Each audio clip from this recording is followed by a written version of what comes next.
Gəlin 45-ci suala baxaq. Bu çox maraqlı sualdır və bir çox sınaqlarda bu tipli suallar çıxır qarşımıza. Deməli, yazarlar feilin fonetik xüsusiyyətləri ilə bağlı səhv fikirlər istəyir.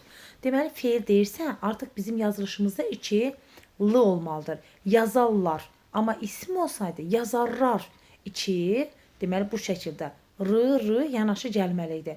Ona görə feil olanda l, isim olanda isə r yanaşı gəlir. Eyni ilə bizim açarlar sözümüz, açarlar sözümüz, çaparlar sözümüz, çaparlar sözümüzdür. Bu tipdə izahla verilməlidir. Baxaq indi bir də nə söyləyir? Bizdən yanlışlar istəyir. Dil arxası və cins saytların ahəngi müşahidə edilir. Dil arxası hansıdır? Yəni qalın. Həmçinin nədir? Cenlə sayılır.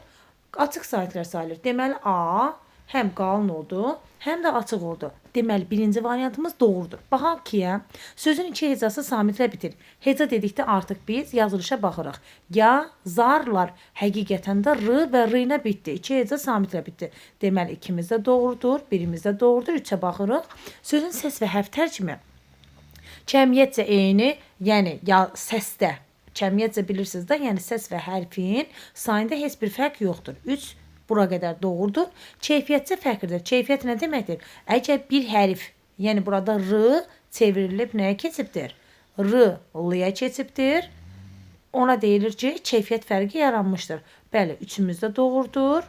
Sonra yazarlar şəklində tələffüz edilir. Necə dedik? Əgər isim olsaydı r şəklində tələffüz edilərdi. Deməli 4-ümüz yanlışdır.